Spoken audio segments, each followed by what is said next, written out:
السلام عليكم ورحمة الله.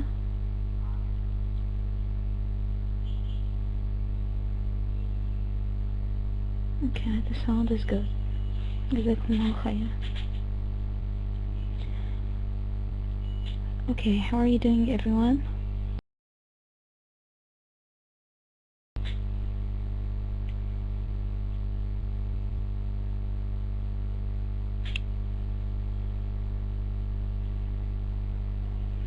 Great, that's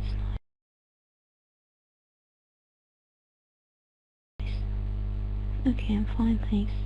Before we say something concerning the structure section in our course, from my analysis, I saw that many of learners are not interested in answering the practices and the exercises of the structure. Maybe they think that it's not important, but actually it's very, very important. It will teach you how to structure, how to make your own, how to build a sentence. Okay, so this unit is a unit of the writing section. Okay, so we have to understand that we are not going to be able to write an essay unless we know how to build a sentence. So that's why we are taking our time studying the grammar and analyzing the structure of a sentence and the tenses and the verbs, and because it's very, very important. Actually, it's the whole thing about English. Okay, especially when it has to do with academic learning.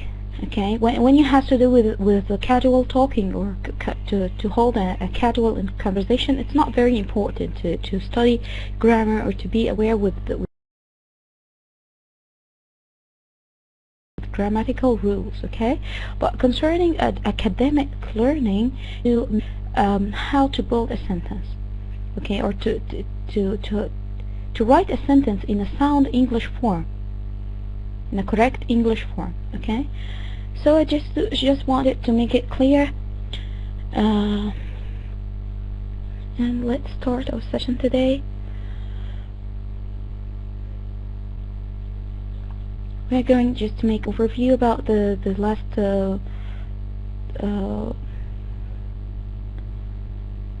quick revision. Okay, concerning the last session, just to make it coherent.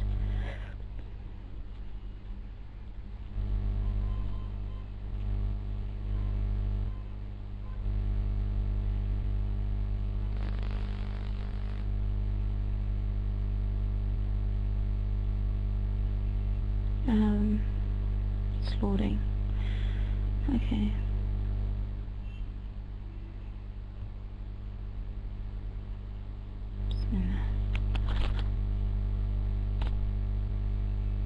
وعليكم السلام ورحمة الله وبركاته.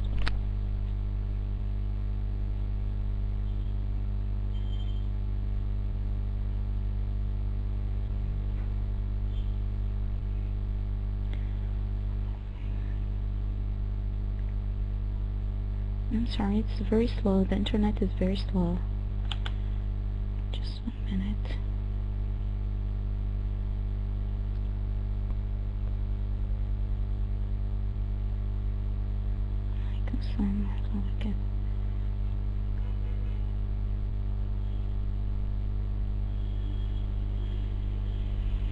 Okay, we said that in the Toefl exam, if we are taking the paper test, the paper-based test, we are going to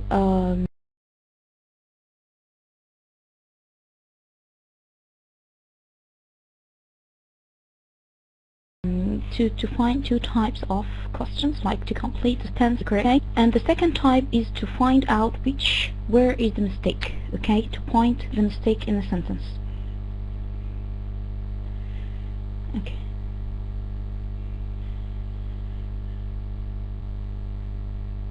Then we said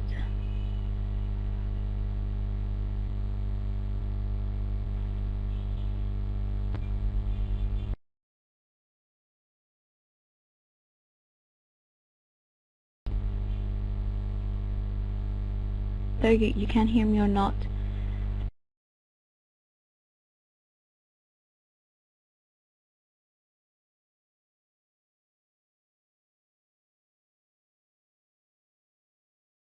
unit of writing is subject, predicate, and object. So in this subject and then the predicates, and here object.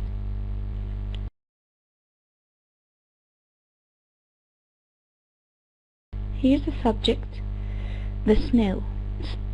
The object is falling. So we have, this is the unit of building any sentence in English. We have to start with the subject, then verb, then object or predicate. We said the subject of a sentence can be singular or compound, which we call plural. Okay, sometimes the subject can be singular and sometimes can be plural, like I or Ted and I. I singular, Ted and I plural. Two people are making one action. Okay, what about the predicate? Can be also a singular or compound or plural. That means a person or any subject can do one action or can do two actions, one each time or so. Okay, so and then we talked about direct object, and we said direct object receives the action, receives the verb. Okay, the direct object receives the verb. What about the indirect object? The indirect object receives the direct object. The indirect object receives the direct object. Like what? Like in the sentence, Emma received, I gave Emma a gift. Who received the verb, the action? Emma or a gift?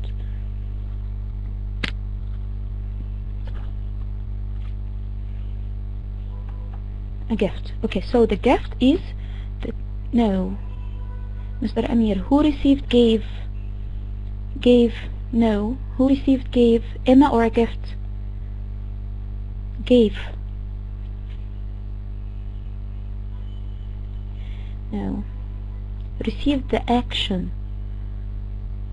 Received the action, the verb.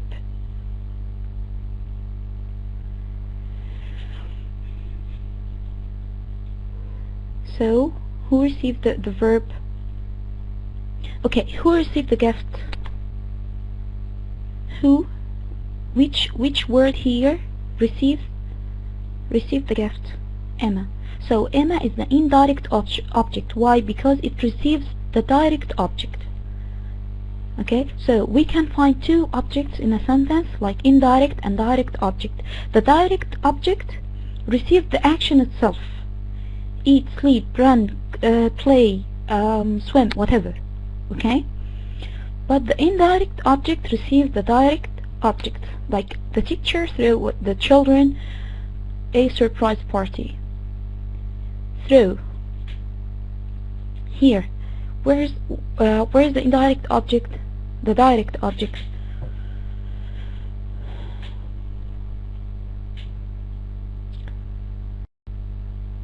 Children or party? Surprise party. Why? Because it receives the action directly. Okay? Yeah, that's right, okay? What about independent and dependent clauses? We talked about dependent and independent clauses. Okay.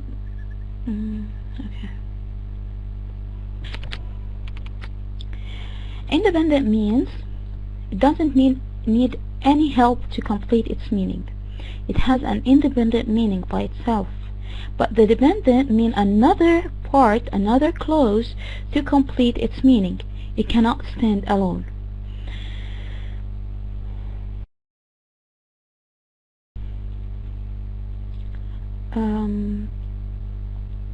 Kindly calm down on the chat because the chatting affects the sound. So if you have a question concerning the lecture, you may ask. If not, please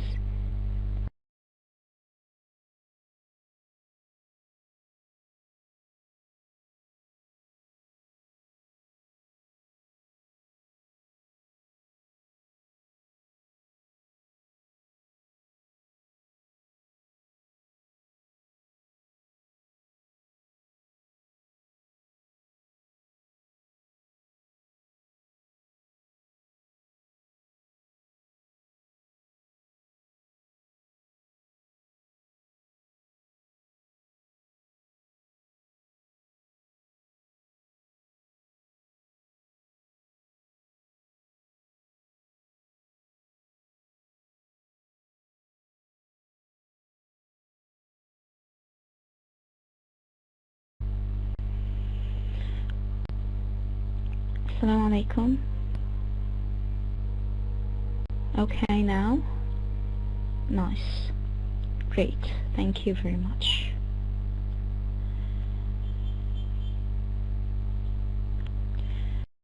If you have, okay, let me,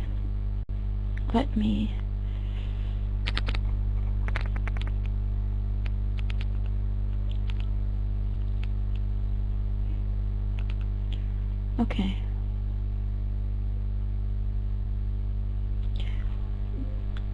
Do all of you have a problem with the voice? With the sound?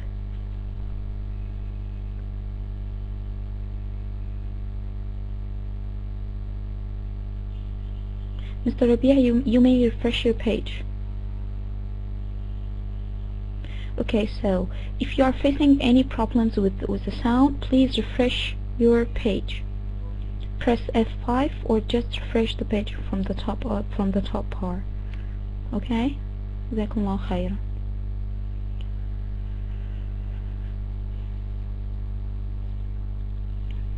Okay, so here we go.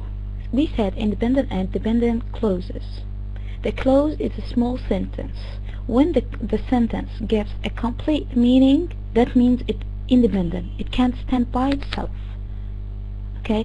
When it gives incomplete meaning, that means it's dependent. It needs another clause to complete its meaning. Like here, if we said it rained.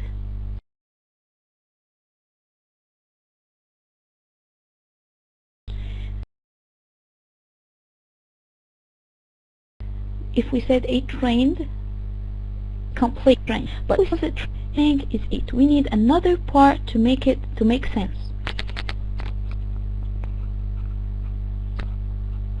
Okay. What about subordinating conjunctions? Subordinating conjunctions are tools by which we can join two clauses together, whether they are dependent clauses or independent clauses. Okay, whether these two clauses are dependent or independent. Okay, like when a clause has a subordinate conjunction, it must be connected to an independent clause to become complete thought. Like, because it rained, the game was cancelled. The game was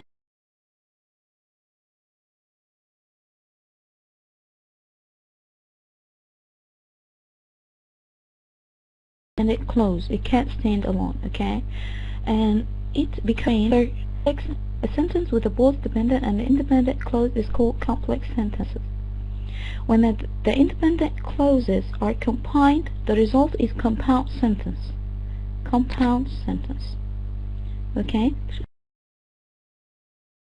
so this is the difference between the complex and complex two kinds of clauses, dependent and independent.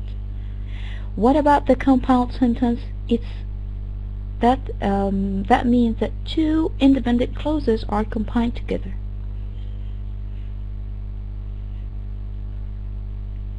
As for phrases and modifiers, we said there is a difference between phrases and modifiers. The phrase, which has to do with stating place or time, like on,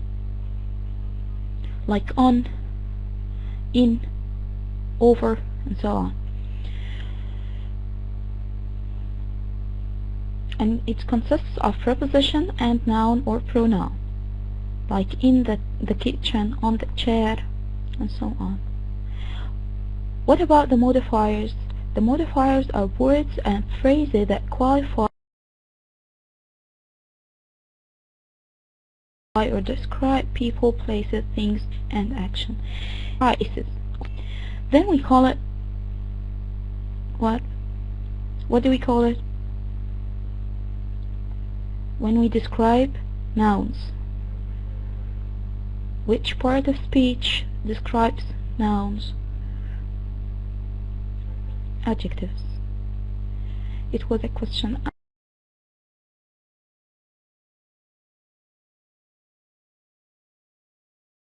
Am I disconnected?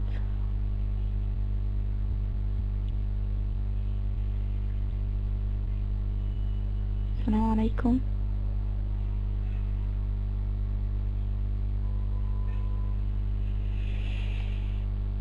Okay, so when a noun, when voice is not clear. Guest 80, please refresh your page. Okay, the last sentence we said modifiers are words. Modifiers are words and phrases that qualifies or describe people, places, things, and actions.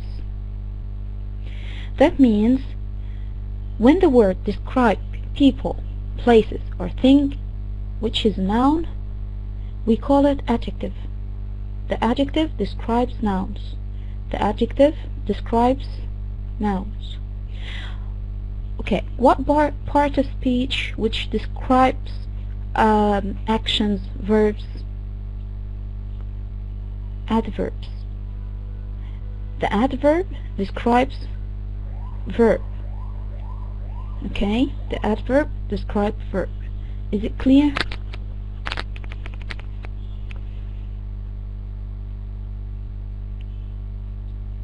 Okay, let's go on. This is a proposition, a short list. Propositions are extremely important. They help to understand the object relates to each other in space and time.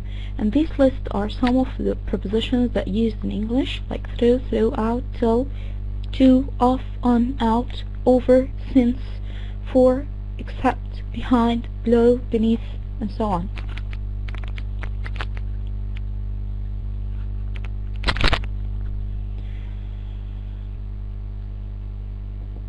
Okay. What about the parts of speech? Parts of speech. The parts of speech are words. Parts of speech determine the function and form. According to the part of speech, we determine the form of the word and the function of this word in a sentence.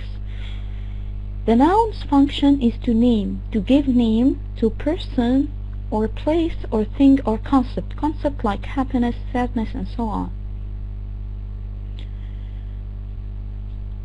As for the pronouns, takes the place of a noun, so the noun doesn't have to be repeated. Like I, you, he, she, us, they, this, that, themselves, somebody, who, and which. As for the verb, it describes an action. We said that verb means action. Action happens or done. Like jumps, become, is, seem. Okay. What about the helping verbs? The helping verbs also are called auxiliary.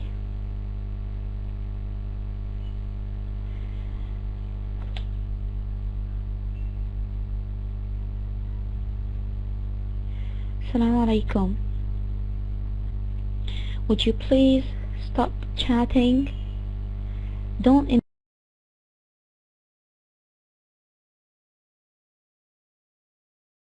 I'm not going to disable that chat, okay?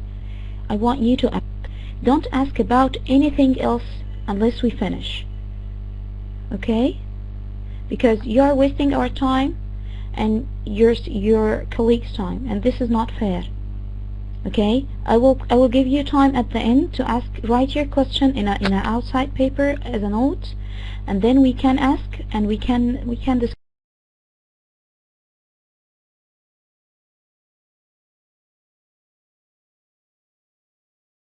everything at the end of the lecture.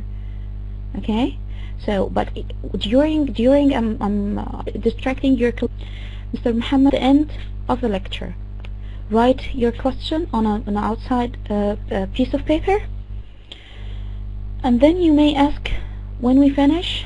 I'm going to receive all your questions and answer all your questions, but writing on the chat right now, it distracts me, it affects the sound, and it's taking us out of the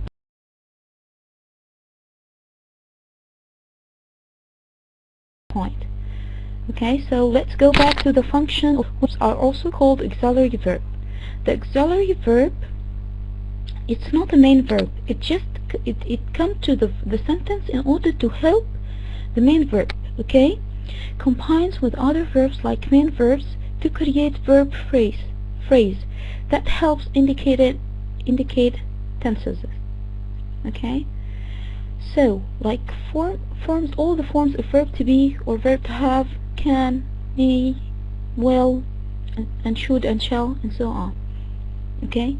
As for the adjective, as we said, the adjective describes nouns, okay, and pronouns, of course, okay? So when the word describes noun, so we know that this word is an adjective. What about an adverb?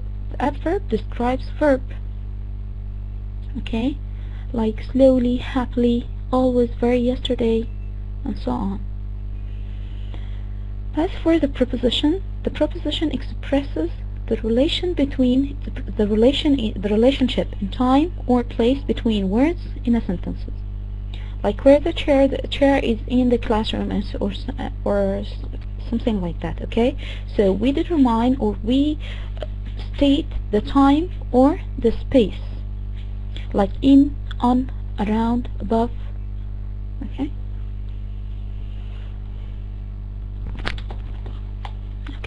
As for the verbs, here is the most important part in the whole grammar, okay? This part is very important, so please focus. We call the verb the agents of action in a sentence. They are the heart of a sentence because they express the action or the state of being, whether they express the action itself, like play, run, rain, help, okay, or state of being. The infinitive base, how to form the infinitive base is to write to plus the base form of verb. To go, to do, to be, to desire, to arrange, and so on. As for the present tense, the verb form that expresses what is happening now, or it expresses a habit or a routine or a fact.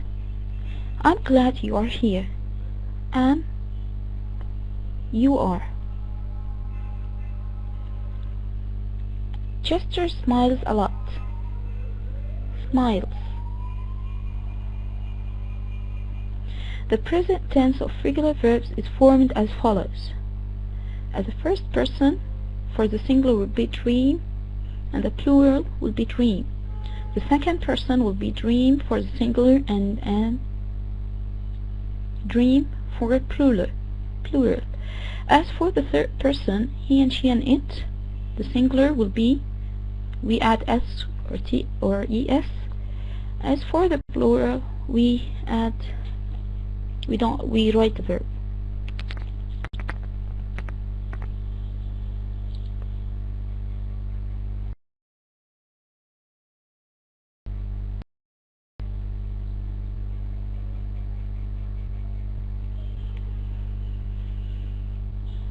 As for the present participle, the verb form that describes what is happening now. It ends in the ing and is accompanied by helping verbs such as is or verb to be.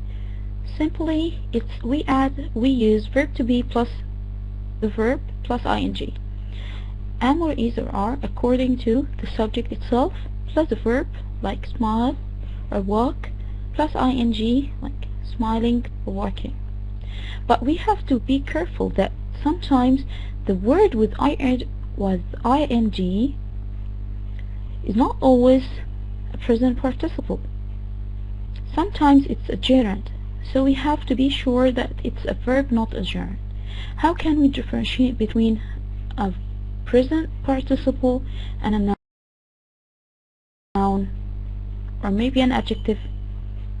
Let's see. Words that ends in ing don't always function as verbs.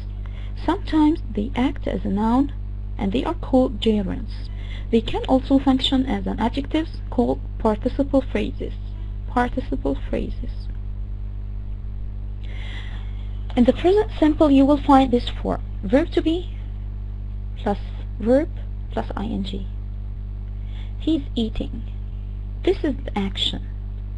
But look at this sentence: that plastic fruit is not for eating. Is this a verb? Like that plastic fruits.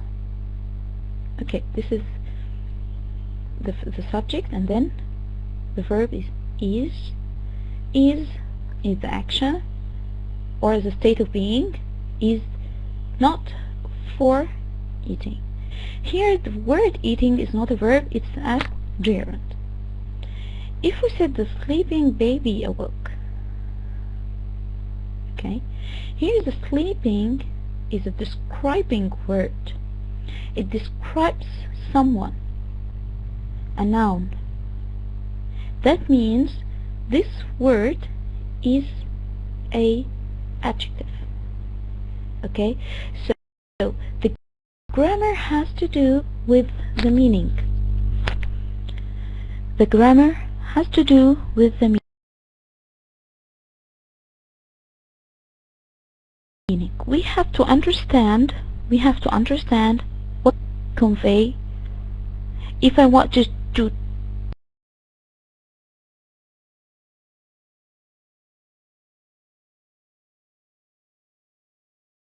state an action or a state of being, proper. Miss Manal, in which sentence? Where is the verb in which sentence?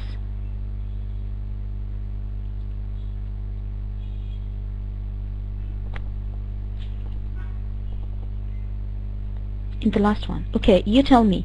The sleeping baby awoke. Excellent, very good. Yes, awoke, not woke. Not woke. Okay, awoke. Awoke means wake up in the past.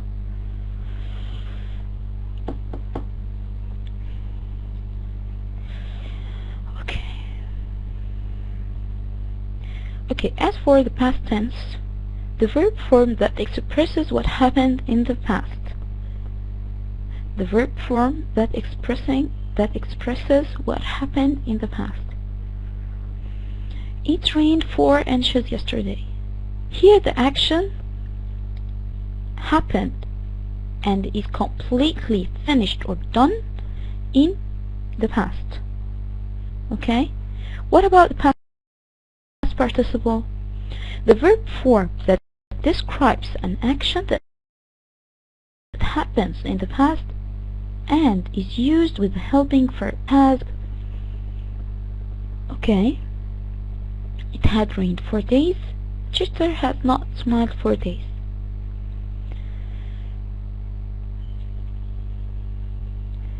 Okay. As for the regular verbs, the regular verbs are the verbs which follows a specific rule.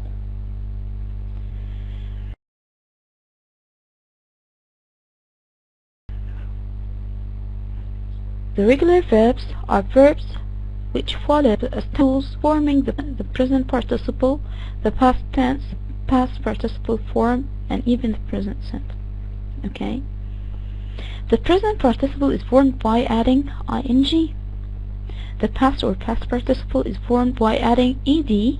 If the verb ends with the letter e, we just add d. And if the verbs end with the letter y, for the past tense, we change the y into I and we add ed. If the I is consonant, a consonant. If it's preceded by a vowel, we keep the y as itself. Okay.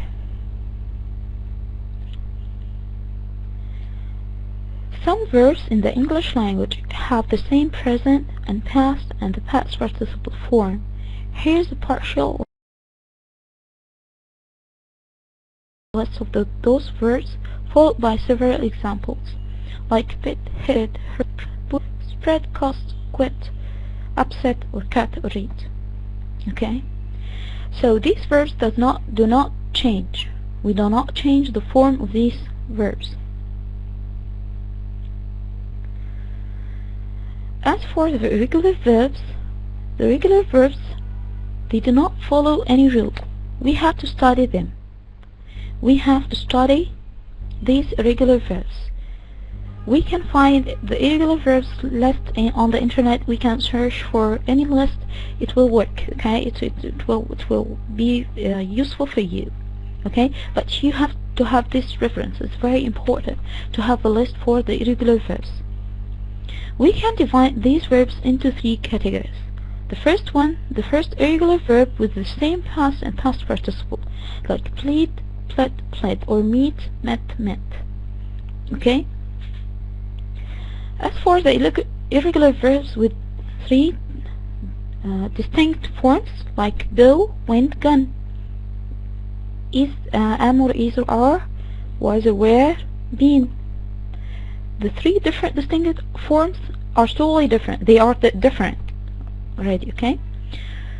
Some irregular verbs with the same present and past participle forms, like come, came, come. The present is the same like the past participle. Okay. Now we are going to start with the helping verb.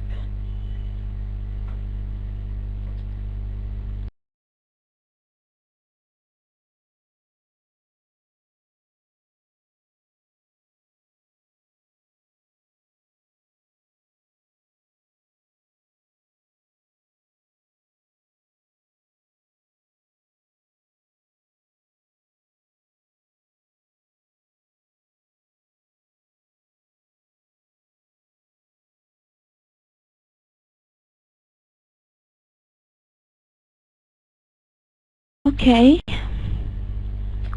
sorry for this. I guess the sound is okay now. The voice isn't. Okay. So, concerning the helping verbs, we said that helping verbs are not main verbs in the sentences. Okay? They come to make some functions, but they are not main. They are helping the main verb. Helping verbs are called auxiliary verbs. They are very important. The following table lists the helping verbs, their forms and their meanings. And we choose the helping verb according to the meaning that we want to convey.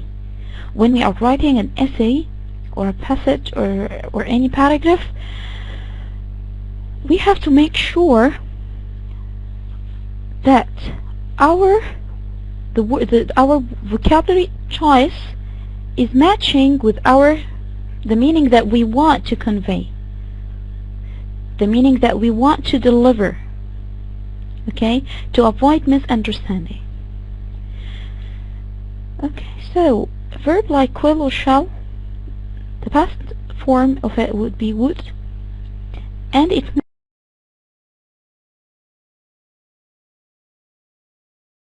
means, it gives the meaning of intention. Give you the report. Another helping verb is can. The past form of it is could.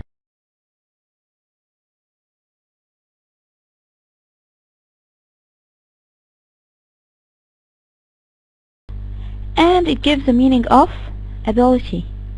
They can do the job. Fatima read by the time she was 3. So, there's one point I want to make it clear here. We have to make sure that we use the word with ability. If you can't do it, so you are disabled. Okay, so if you are asking someone whether they can see something on a picture or something, you should say, do you see the horse in the picture, for example? Okay, instead of saying, can you see the horse in the picture?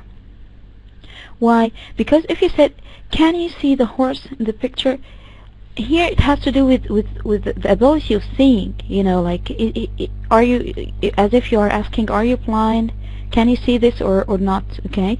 But the correct form of of asking about this matter, you have to say, do you see? Okay,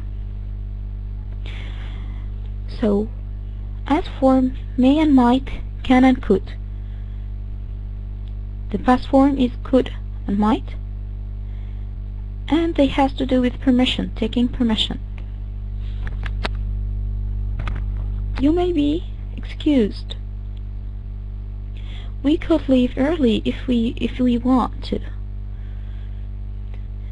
As for the verb should plus have plus past participle give the meaning of recommendation.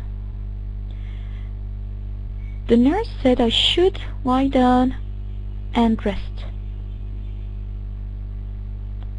As for must and have to, the past tense is had to, and it means necessity. Something you have to do. When I say you have to do your homework, or you have to listen to your parents, okay? So you have no options. It's obligatory. What about the verb should? Should plus have plus past participle means expectations.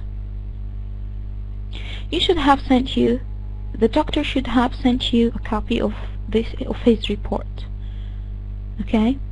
That he was expecting, the person is expecting something.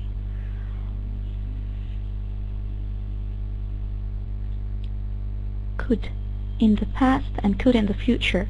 In which part it gives you them? What do you mean?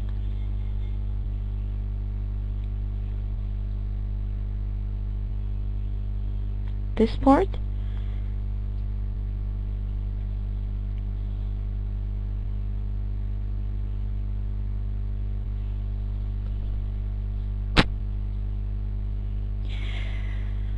Okay, here is a very important point that I highlighted before, that the context plays a very important role in determining the meaning and the tense. Okay, if your sentence is giving the meaning of the past, so could will be in the past. But if your sentence is giving the meaning of the future, that's why we said that it has to do with the meaning, and the context itself plays a very important role.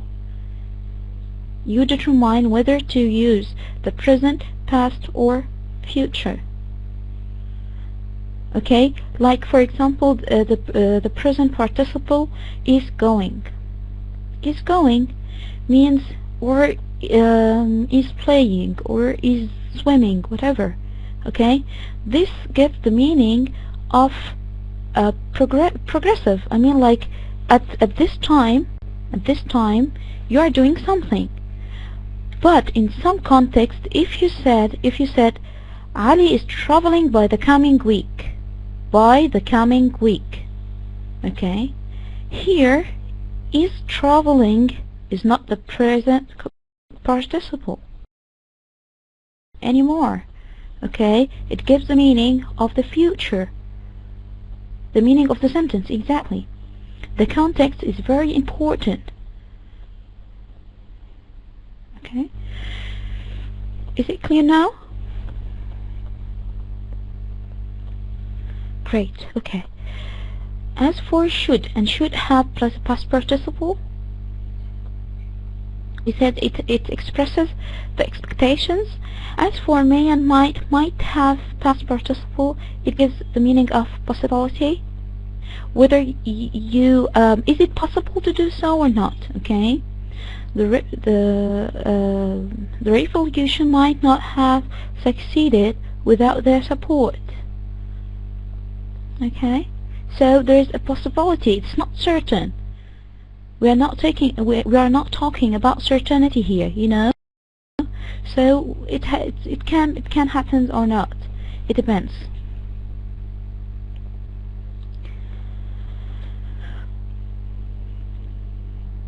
Okay, Miss Remy, can you understand what I'm saying, Miss Remy?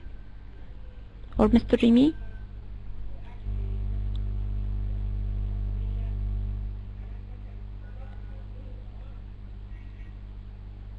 Miss Remy, can you understand what I'm saying now? Excellent. This is the point. Inshallah, after this, I'm going to contact you, and I'm going to make everything clear for you. Just now, I need you to focus on this lecture. Okay? And then I'm going to explain the whole thing for you. Okay?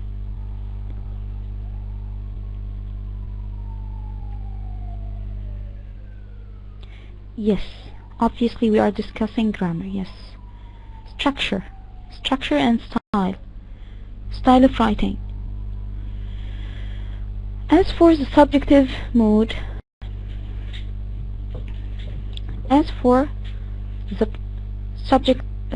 subjunctive mood, the subjunctive mood is verb is used to express something that is wished for or that is contrary to fact. The subjunctive form of was is where. It's quite possible that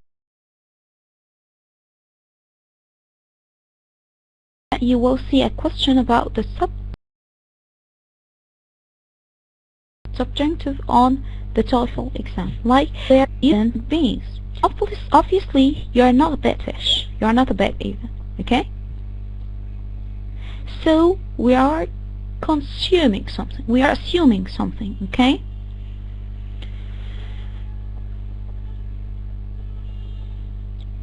So, if Andre were more responsible, he could be trusted with this job. That means that Andre is not a responsible person. Okay, do you understand this part? We are assuming something. We are saying something which is not true. Like, if I were you, I would go to a doctor, for example. Okay? But I will never be you. It's impossible. Okay? Like, if you were a car, you will suffer from the petrol exercise, maybe. Okay? If you were a football player, you will be like famous or something like that. Okay, but you are not a football player, you are not a car, you are not a pet, and you are not me, of course. Okay? So is that point clear?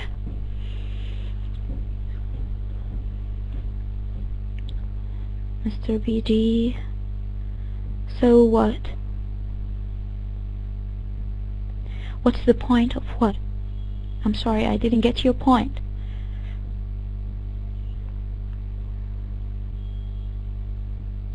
The point is, if you are assuming a situation, imaginary situation, if you are going to write something about science fiction, for example, okay, if you are going to form a sentence like,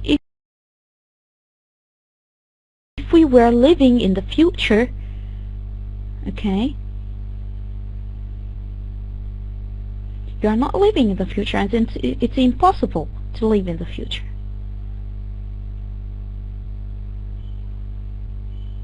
Yes, or to give someone an advice. That's true. No, somehow yeah, okay. You say examples about what? Yeah, it's impossible. It will never be done. I'm a doctor, I would treat you. If I were a doctor, okay?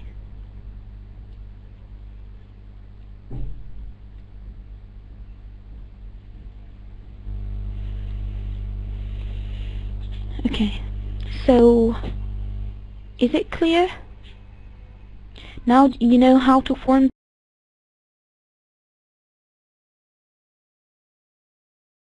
such a structure?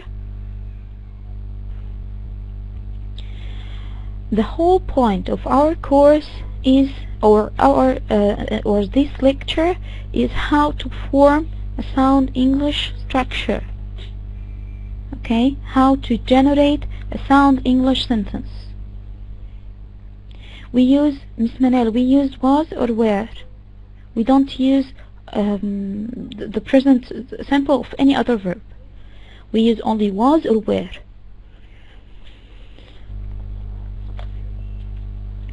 Okay, this is a very important part, which is also, it's very clear that it causes troubles, not for ESL our English second learners only, but also for native speakers. These sets of verbs are particularly troublesome, even of native speakers of English. Okay. I would like to apologize for the cutting voice, or maybe the trembling in my voice, because it's very cold in here, and just I can't control it. So I hope you are patient enough for this. Okay, so as for lie and lay, sit and sat, and rise and raise, to use is remembering which verb in each pair needs an object. Okay, so lie and lay. Lie, to rest or recline. We don't need object here. I lie down means I'm taking rest, okay? I'm resting or something like this. But if I said I lay, here's to put or place, to put something. Lay the books down on the table. Lay the books down on the table.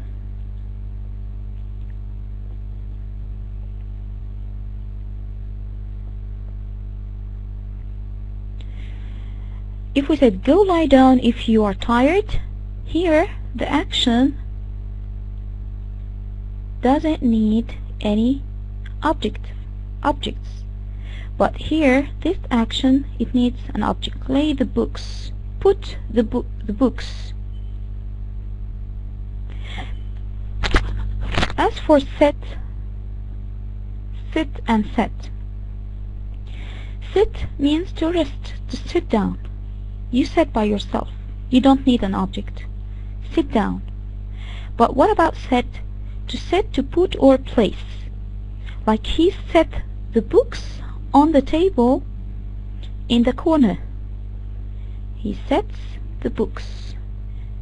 He puts something. Okay? I'd like to sit at the corner table. Please. As for rise and raise. Rise means to go up by itself. When I say rise, it means to go up by itself. It doesn't need an object. But raise, to move something up. Raise, to move something up. Like raise your hand.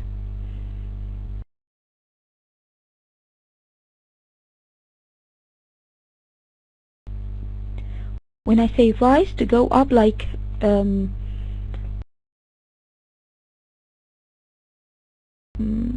up early today. Okay, he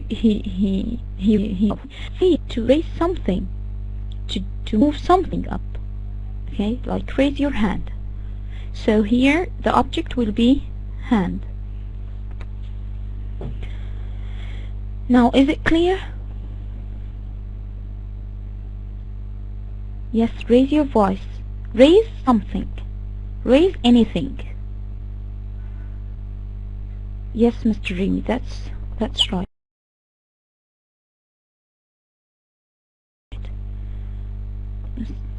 Or Mr. Second. In the second one, where's the object? The second sentence. Which one here? He sets. Which second sentence? I'm sorry, Miss Rasha. The last one. The minimum amount open the account has been raised from, no,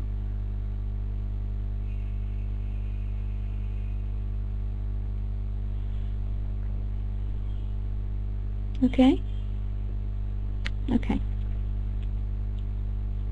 I didn't get your point, but if you get it, it's okay.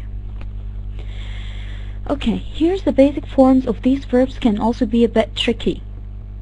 We have to know, to be familiar with these forms, because it's troublesome, and sometimes they are taking a different forms, which looks like yeah, I mean, like, look here, like lie, lies. In the past would be lay, like here. Okay, so we have to be careful. We have to study this table. Like lie or lies will be lying in the present participle, and in the past it would be lay. In the past participle will be lain. As for the present lay or lays, the present participle will be laying, and the past will be laid. The past participle will be laid. Sit, sits, sitting. Sat, sat. Set, sets, setting. Sit, set, set. Rise, rises, rising. Rose, rising. Raise, rises, raising. Rised, rised. Which one, Miss Hiba? Which one? Which pronunciation is it? No, they don't have the same pronunciation. Which pair, Miss Hiba? No.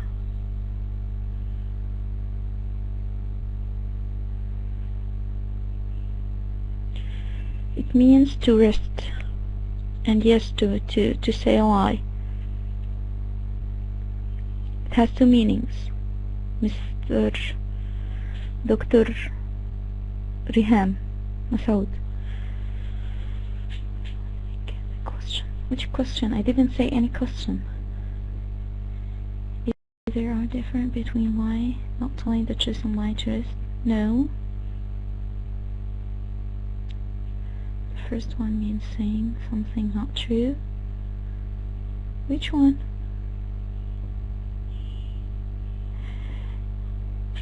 Sorry for my light. Okay.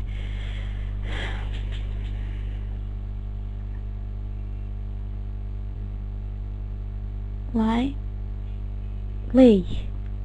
Lay means rest. No. Lay means... Okay, guys. It's kinda troublesome. What's the difference between till and until?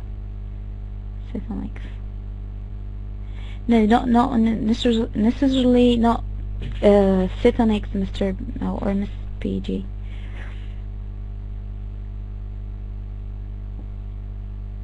Okay, so what's the problem here about this schedule?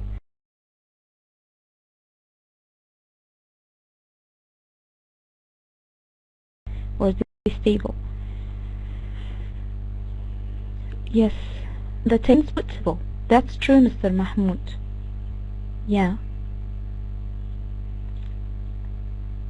There's nothing wrong with it. It's clear. Great. Meaning, Mr. Bia, yeah, that's why we have to memorize them. Okay? We're not going to get it by at a skill or something like that. We have to focus. Even native speakers.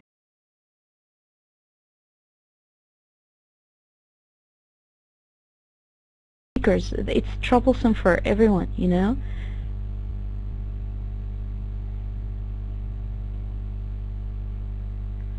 We have something like similar in Arabic, like ibra and abra. Okay, so like if we said ibra means like a moral lesson. No? first one means rest, the second one outside rest. No, Dr. Reham, no, it's not right. The first one means rest, and the second one means put.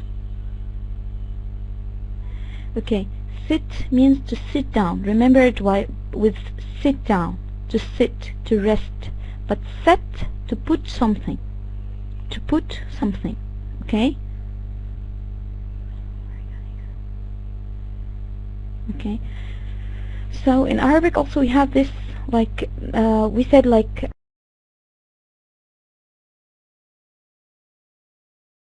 عبرة is like a مرض, totally two different meanings with the very same form, just a move or a vowel changes and it changes the meaning.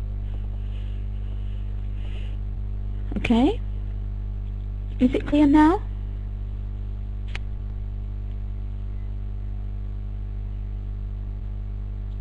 Okay, great.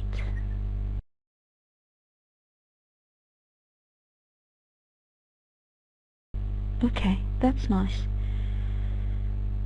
Dr. Riham, why? What's confusing?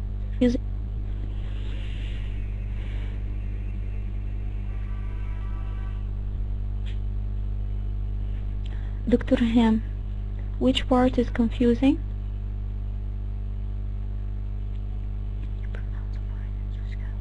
Okay, again, the words in the present. I'm going difference between lies and lay. Okay, first I will state the difference between lies and lay. Okay, in the present. Oh, okay. So, lie means to sit or to rest or to take a nap or to just to, you know, like to sit on your bed. Okay. As for lay, means to put something. Lie does not need an object. Like you said, there is no object. Sit, lie on your bed. Okay, so there's no object. But what about lay? Lay your books on the table. Here we need an object. Dr. Riham, is it clear?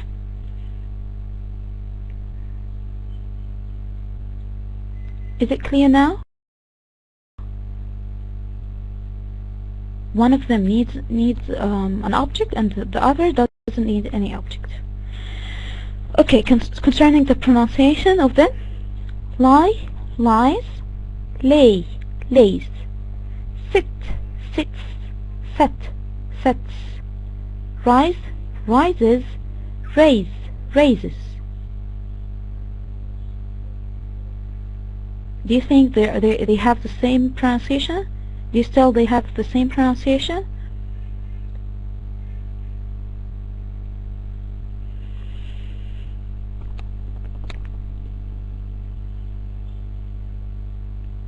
Okay, I'm waiting for your reply. They are different, right? They are totally different.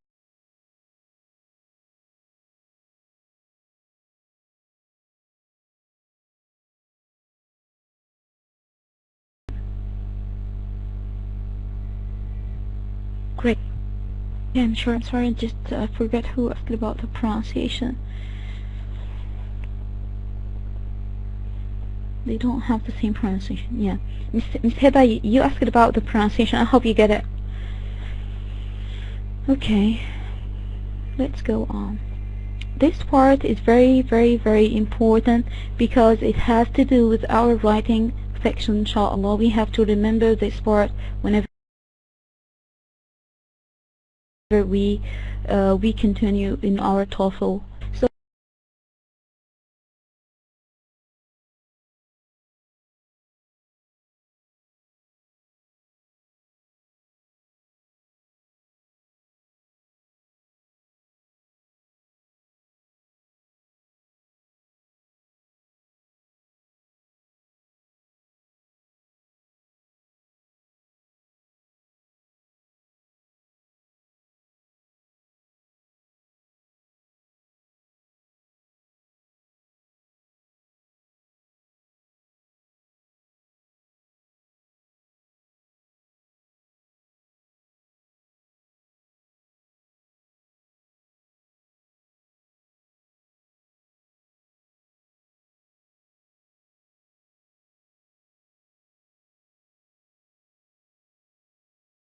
I'm sorry, just get disconnected.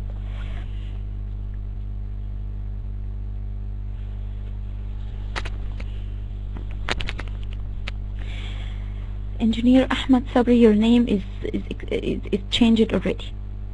Okay? Okay, so the consistent tense.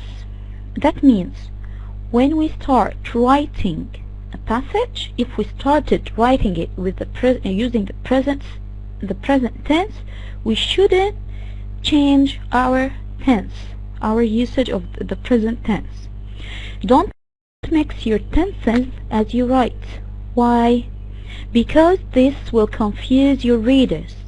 They will get confused whether action are taking place in the present or took place in the past. Look at the following pairs of sentences. The following pairs of sentences. The officer unlocked the truck and searches for contraband.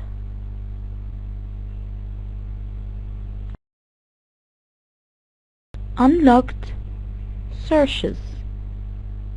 This is a weird structure. It doesn't give any, it doesn't have like any sense. But we should say unlocked and searched. Okay? And of course, this is applied on the question and answer. If the question is in the present simple, so the answer should be in the present simple as well. If the question is the present participle, the answer should be in the present participle as well. What are you doing? Are doing. I am reading. Okay? We shouldn't say like, what are you doing? And your answer is, I read book or books or magazines. That means you're not fluent enough to perform or to generate such sentences. Okay? Is it clear? Is this part clear? Why, Miss Naveen? Why it's not clear? Again, never mind. It's okay. I'm going to say it again. Okay, the consistent tense. Consistent tense. That means to be consistent with using one tense in a sentence or in a paragraph. Okay? Like to help make sure your readers are clear about when actions occur. That means to make your message clear, you have to make your writing style clear.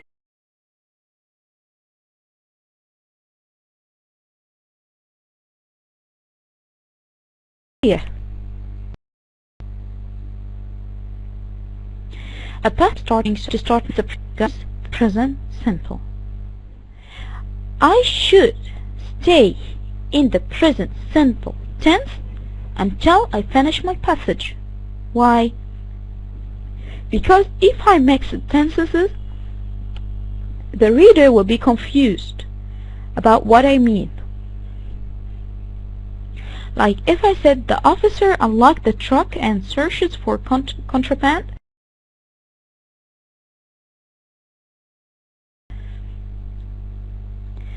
or the verb is in the past simple and this verb is in the past simple. Okay? They have to have the same tense. I shouldn't mix. This one is in the past simple and this one is in the present simple, and this is wrong structure. Like when we increase advertising expenses, we reduce profits. Here, increased and increased. This is a wrong structure. What about this sentence? Increase and reduce. Both of them, well, agreement, we call agreement for another part, Miss Dr. Hiba. Dr.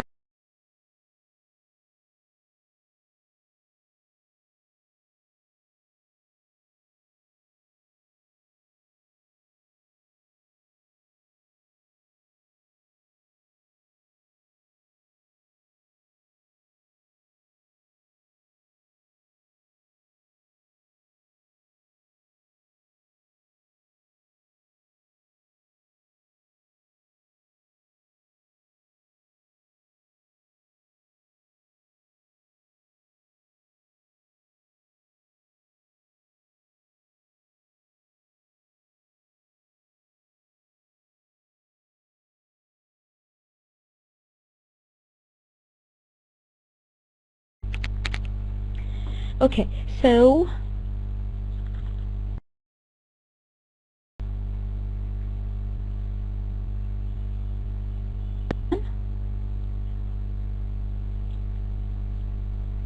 جزاكم الله خيرا Mr. and Mrs. BJ.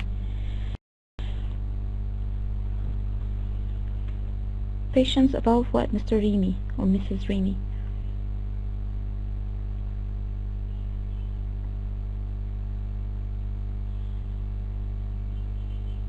Okay, so as we said, yes, agreement is another thing. Okay,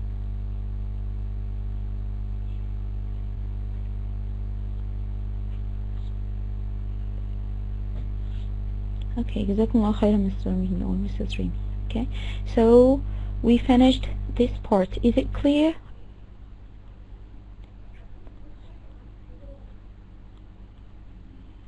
Clear.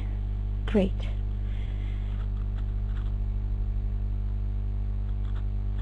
Okay, it's very simple, but it's very important, and believe me, most of your mistakes in the writing can be found in this part. Yes, it's recorded, and you are going to, inshallah, we are going to upload videos. But the last session, I don't know why it's not uploaded yet to the internet or something. So inshallah, I'm going, whenever it will be available, I'm going to post it on the group's wall. Okay.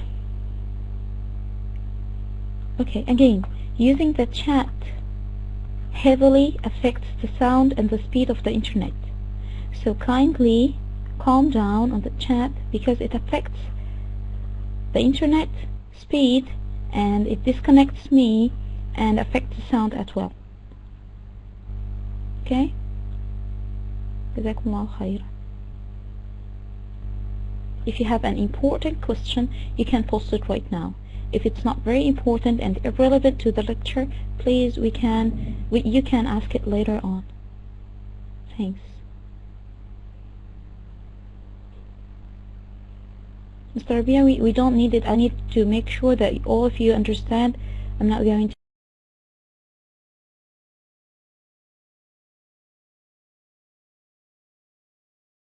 to disable it. Okay, mashallah, you are very tactful. You are like awesome guys. Okay, so as for the agreement, here we are going to talk about the agreement.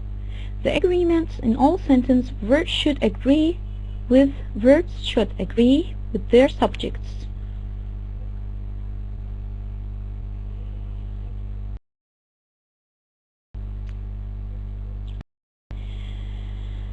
In all sentences, verbs should their subjects. The singular subjects need singular verbs, and plural subjects need plural verbs. How come? He always do a very good job. He is a singular subject. He, one person. And do is a plural verb. Plural form of a verb. He always do a very good job. Is it the correct form?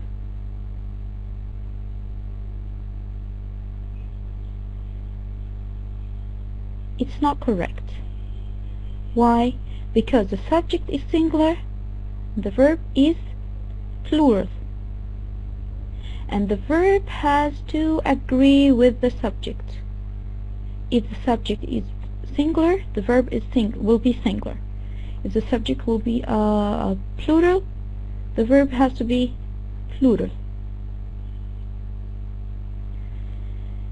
In the following sentence, he always does a very good job. This one is correct. Why? Because the subject is singular, and the verb form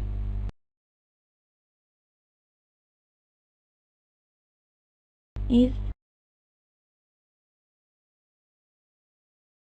singular. So, correct. Vladimir is going. Sally and Vladimir, this subject is plural. But here, the verb doesn't agree with the subject. We have to say are, plural.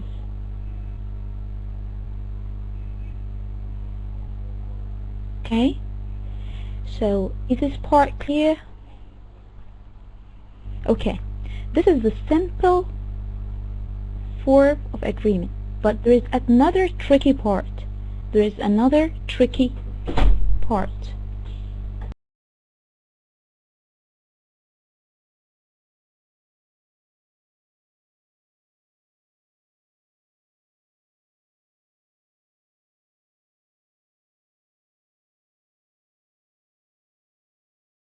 The following part is very tricky.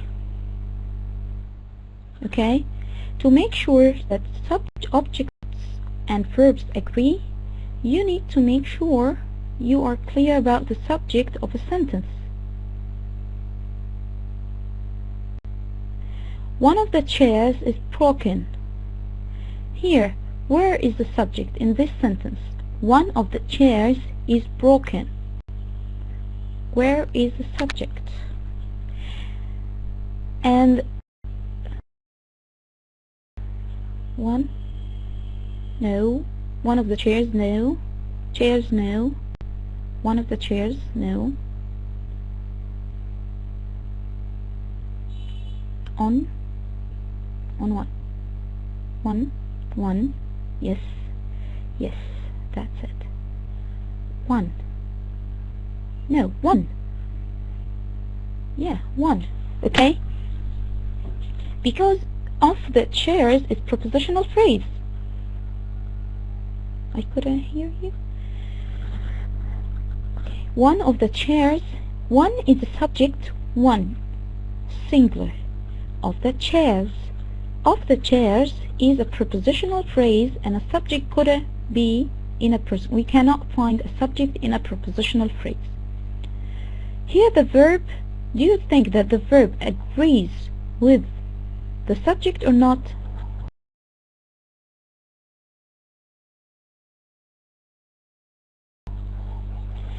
Do you think that the verb agrees with the subject or not? Agree or disagree? Yes, agree. Yes, excellent, very good. Why? Because here the subject is singular and the form of the verb is singular.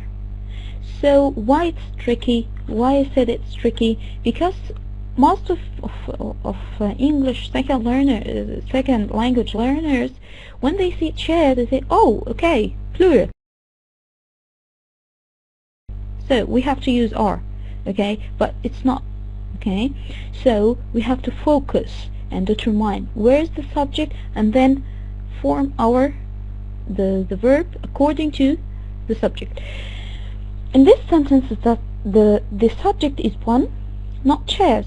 Chairs is a part of prepositional phrase of the chairs, and subjects are never found in prepositional phrases.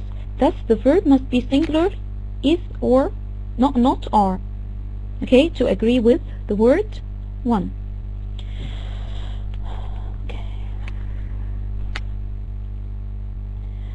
There is a guideline to help you to determine whether to use a singular form or a plural form of the verb according to the subject. Okay, if a compound singular subject is connected by and, the verb must be plural, like in the following sentence. Okay, excuse me. Both Art and Alan want to learn more about the Industrial Revolution. Want to learn.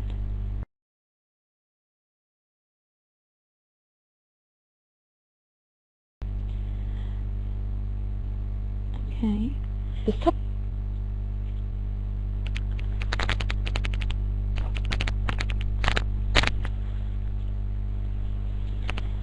singular or plural? Plural. Excellent. Very good. Okay. What about the verb? Does the verb agree with the subject or not? Yeah, it agrees. Okay. Okay, there is a mistake here. Can you find out the mistake in this sentence? There is a mistake here.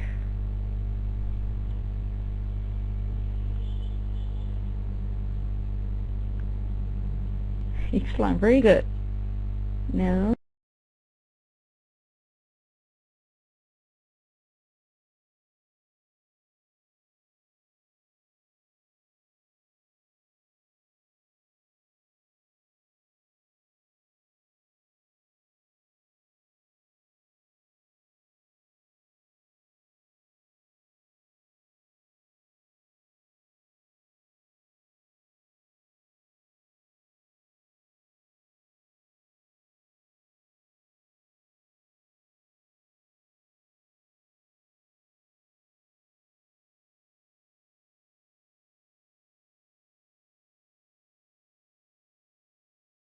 Okay, I'm back. Assalamu alaikum, I'm back. Okay, another point is if a compound singular subject is connected by or nor, the verb must be singular. Okay, like neither Art nor Ellen knows much about Industrial Revolution. Uh-oh, both. No, Mr. Remy, no way. I thought he got the right answer. Oh my god. Okay. Okay, Mrs. or Mr. Remy, there's a problem here.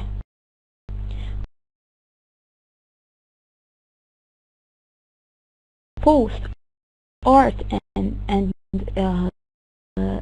Ellen wants, both two people want, two persons.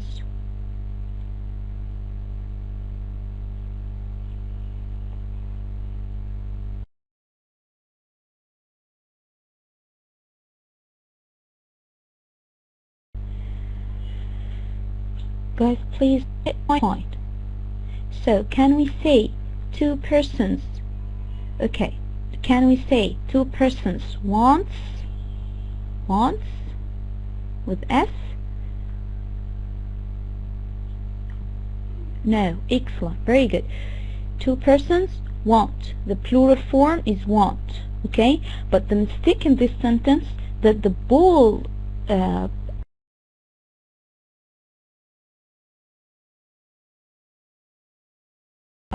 verb here is not the main verb. The main is would. Okay? The word, no, the tense is not wrong. There is nothing wrong about the tense, but the word that should be bull, the verb want, because want here is the main verb. Did you get it?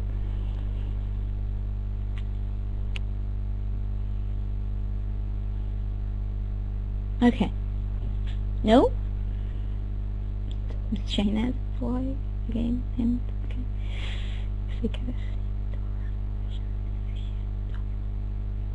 I have the permission. It's my document. I can view it.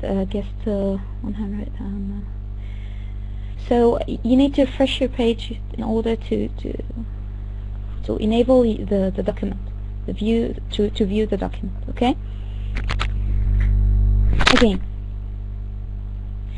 Miss Shahinaz and Miss Hind, what does it mean, agreement? What does it mean, agreement? Agreement means that the subject, when the subject is singular, the verb is singular. In this sentence, both Art and Ellen want to learn. Where is the subject? Where is the subject in this sentence?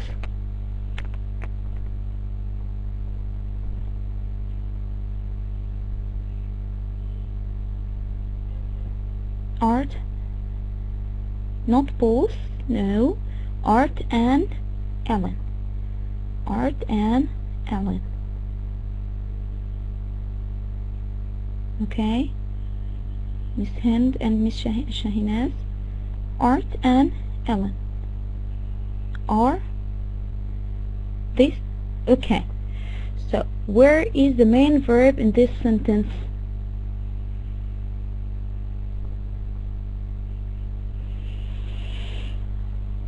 Want, excellent, very good. No, not no. Where's no? We are in the first sentence. We are in the first sentence. Want, no. Miss Shahinaz, no. Not to learn. To learn is not the main verb here. And this is the mistake in this sentence. I should, when I was making this PowerPoint presentation, I should bold the verb want instead of learn. But you know, like I did it by mistake. I didn't put it by purpose. Okay. Now, Art and Ellen, does it agree with the verb? The subject here, does it agree with the verb want, or the verb agrees with the subject? In other words, does it agree with the subject? Miss Shahinaz and Miss Hind.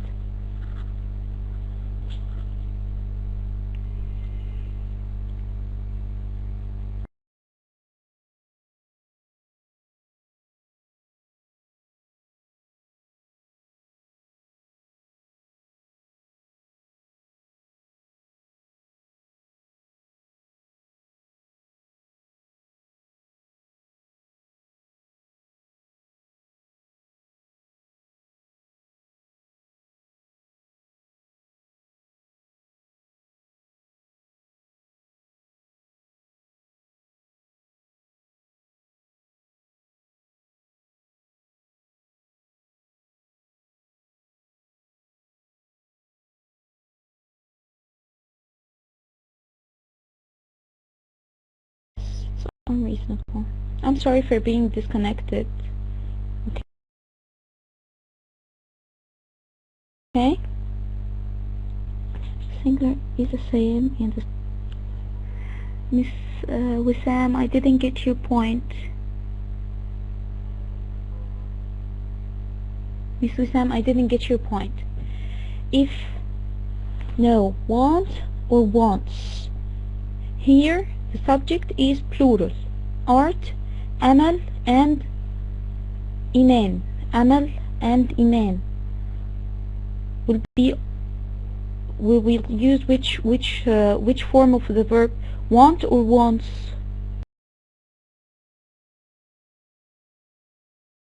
Amal and Iman want. Here is plural. If we said Amal, the verb form will be wants. Okay, great. I guess you got it. Another point, if a compound singular subject connected by or nor, the verb must be singular. Why? Because the subject is singular. Oh ya ilahi, where's the mistake? Okay.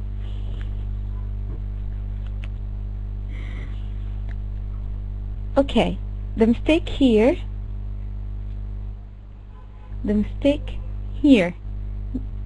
is that okay, the mistake is not in the structure.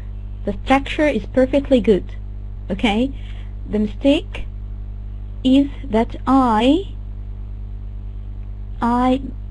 change the font of learn instead of the verb want. Want should be bold, okay, but here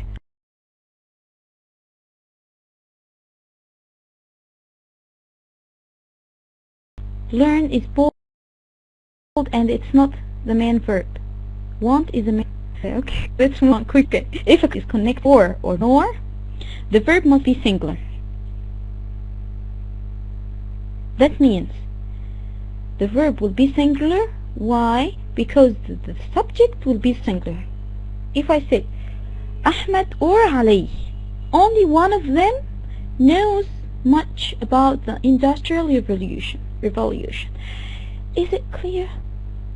Is it easy? If I say Ahmed or Ali knows much about Industrial Revolution, only one of them. Or here the subject will be only one of them. Okay, the next point is if one plural and one singular subjects are connected by or nor, the verb agrees with the closest subject. Like Art nor his cousins. Art is singular. Art, one person. His cousins, plural subject. The verb here agrees with the closest subject. It goes back to the closest subject. The closest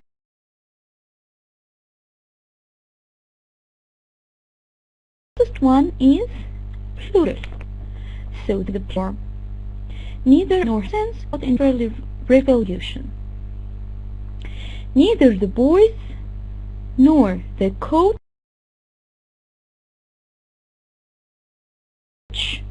boys, plural, knows. The verb form here in the singular form, it has a singular form because the closest subject is singular. I hope that it was clear enough and all of you get it. Is it okay? Perfect. جزاكم الله خير. Okay. Okay. When a subject comes after a verb, an inverted sentence, it can be tricky to determine correct subject-verb agreement. Let's see how. In a sentence that began with in a there is or there are. Do you understand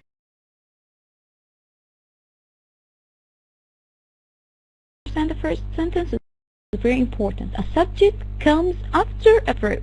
After a subject. Subject, verb, object. This is the normal form. But sometimes the verb comes before the subject. When in some sentences which began with there is or there are. For example, the subject comes after the verb. Like the verb is or are must agree with the subject. The subject comes after the verb in the questions too. Okay, like is there anyone in the classroom? Okay.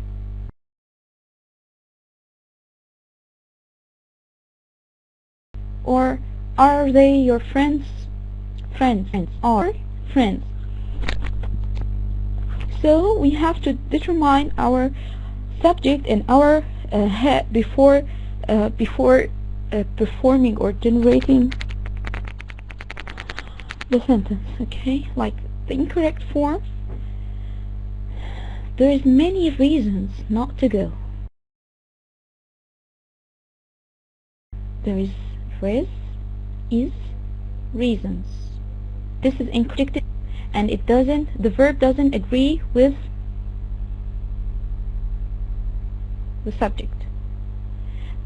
Okay, there are many reasons. The correct form is to say, or the correct sentence should be, there are many reasons not to go.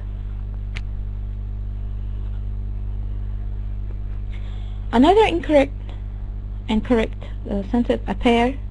Here is the statistics they compiled. The subject is plural and the verb is singular.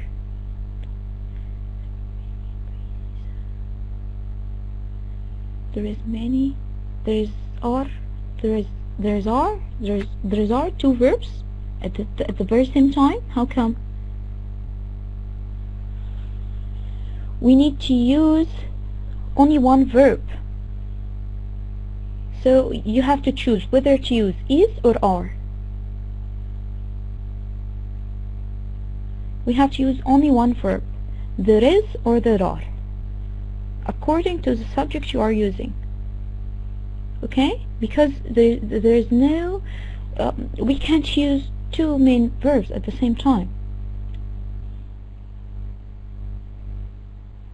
Okay? Okay, let's go on.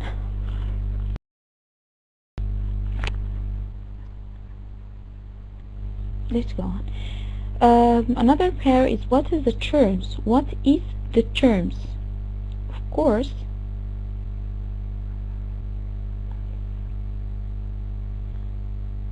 it's not understandable.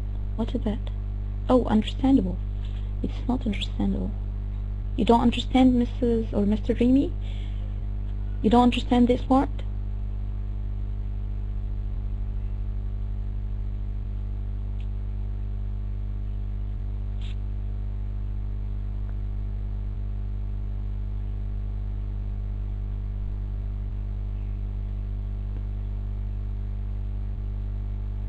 Okay. Okay.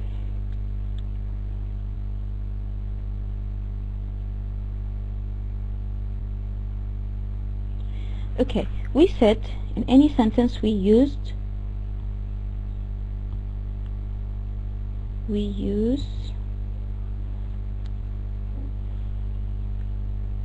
okay, I need to type a text here. Okay, we said in any sentence we said the usual structure is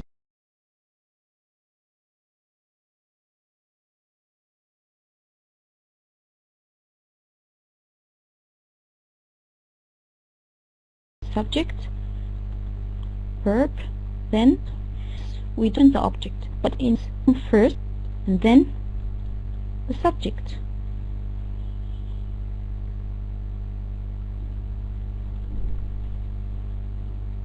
Okay, so we have to focus here. Here, when you said there's, okay, so the subject should be singular, like there's a cat, there's cats.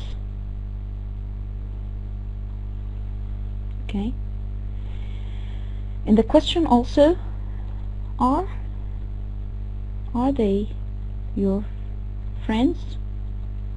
Look here, friends came after the verb. The verb is are, and friends came after are. This is the subject.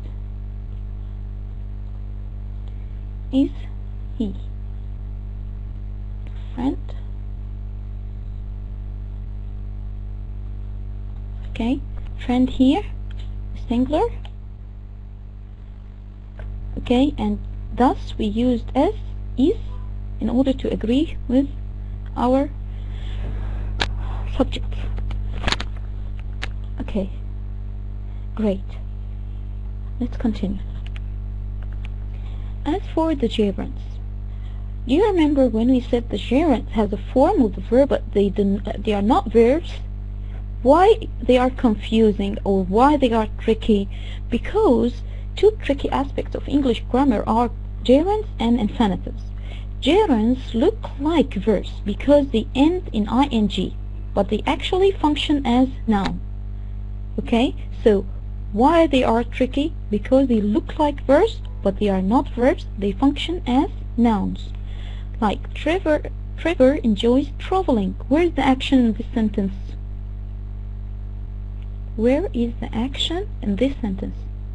Trevor enjoys traveling. Enjoys. Excellent. Very good. And traveling is something he likes to do. Okay? And traveling is function as a noun. Okay? Is something that he likes to do.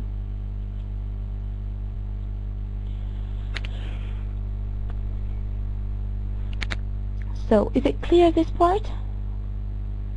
Yes, it's noun. We call it gerund. In the following sentence, however, traveling is an action. Look here, Trevor is traveling to Jamaica on Friday. Here the action is traveling. Here, traveling is an action that this man is going to do. In the second sentence, in this sentence, Trevor is traveling. Here, the action is traveling.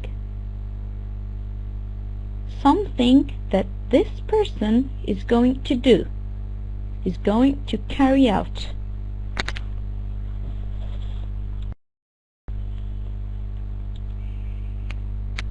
Okay? Is it okay? Okay, let's go on. Let's proceed. What about the infinitives? What about the infinitives?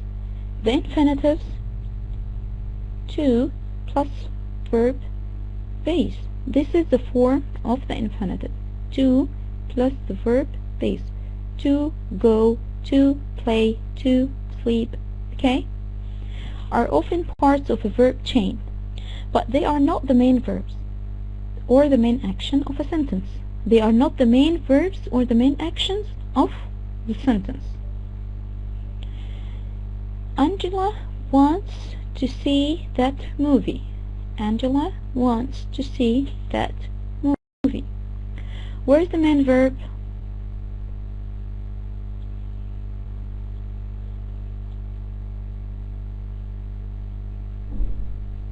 The main verb. The main verb. The main verb. The main action in the sentence.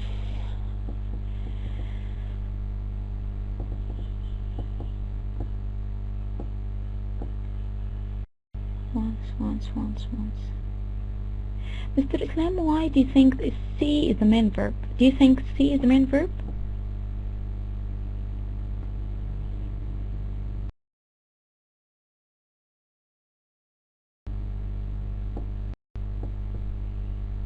People who said to see. Yes, the main action.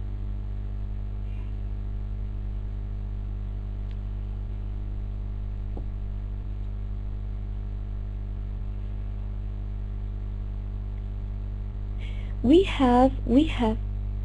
have to determine our verb, our main verb. While writing our essay, we have to determine where is our main verb.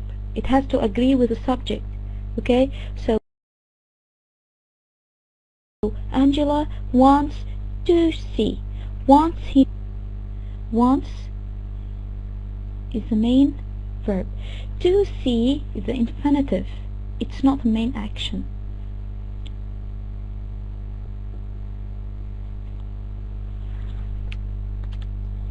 To see, to make it clear, to see is the action that she wants to take, or the action she wants to do, or to carry out. The something that she wants to do, the action that she wants to do or to make. She wants to eat, she wants to play, she wants to run. Okay, the main verb here, want, to desire something, to desire. Okay, and then to whatever, want, the main verb. Okay,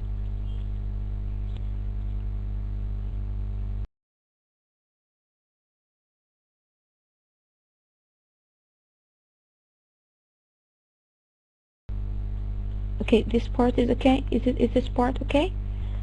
No, Mr. Remy or Mrs. Remy, no. Once here in action, to see is the infinitive. Infinitive, something she wants to make, or she wants to carry out. Something she wants to make, or something she wants to carry out. Okay?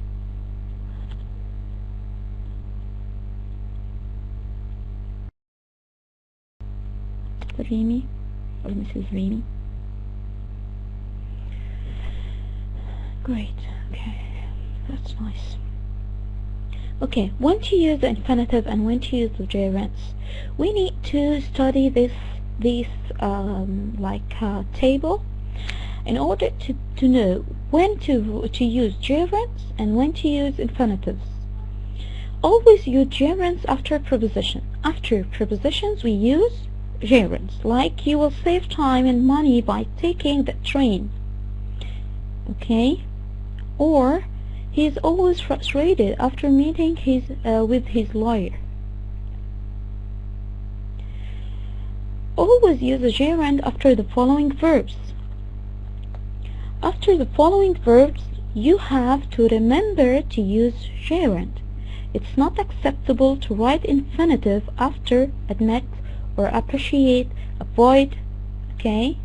Avoid driving your car in high speed, or practice reading, practice your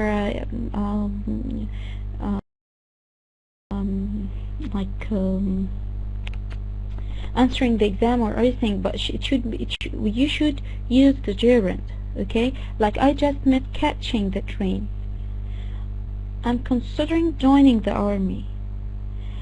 Sam and Annie are discussing throwing a party for Jafar. We practice dancing for weeks before the reunion. Okay, so this part you need to study it hard in order to be easier for you while writing your own essay. You have to remember when you should write or use infinitive and when you should write gerund. Okay, and generally use infinitive after these verbs, like decide to do something, or plan to do something, offer to write or to lend or whatever. Okay, manage to help or to arrange, wish, promise, refuse, fail, ask, beg, hope, bother, okay, pretend. Okay, also with a verb plus noun or pronoun construct, use an infinitive after these verbs. When you have like errands, bankruptcy, convinced many companies to diversify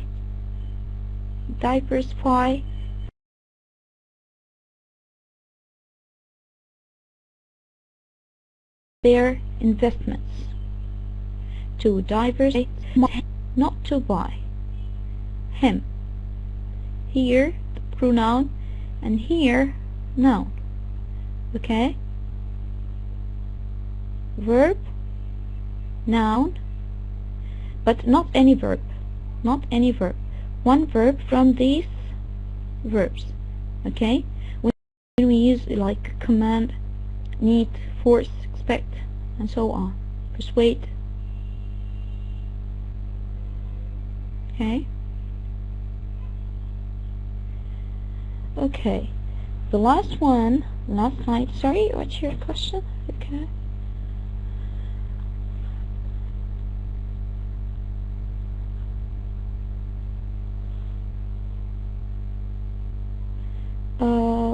to verify, to extend business.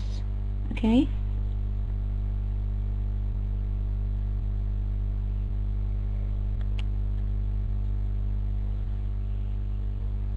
Okay, is it clear? The last point, which point?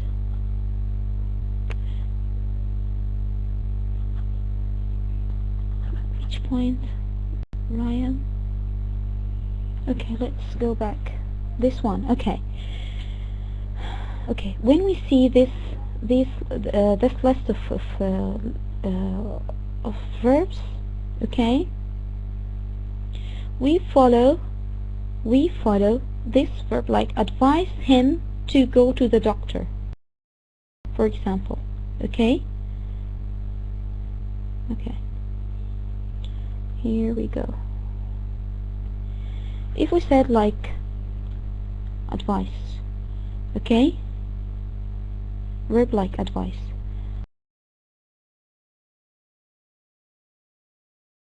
I advised him to go to the doctor. Okay. Here's when we see this word, okay, this verb can be found in this list. Okay, so whenever we see it, it's followed by him, a pronoun, or a noun, like the following. I advised Ahmed to go to the doctor, or to listen, or to play, or to practice.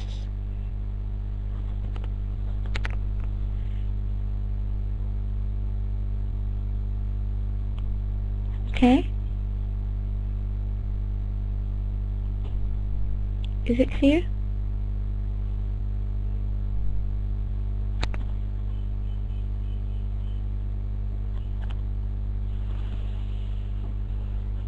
You're welcome anytime. Okay. Okay. Study tips for verbs and Toefl exam. Because verbs are the driving force in every sentence, it's the main concept. Because verbs can take so many different forms, you can be sure that many questions in the structure section will be about verbs. Here are 5 tips to help you to prepare for those questions, or these tips are going to help you to write your own essay. Number 1, you have to memorize the irregular and troublesome verb forms. Okay. Number 2, to remember that verbs should be consistent in tense. Number 3, make sure that verbs agree with their subjects. Number 4, make sure that the correct helping verbs are used to convey the intended meanings. And number 5, to use infinitives and gerund correctly. Okay?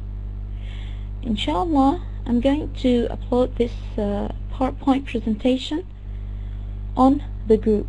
Unfortunately, we don't have time to do the practice. I prepared practice for you in order to do it now, but unfortunately the internet was very slow and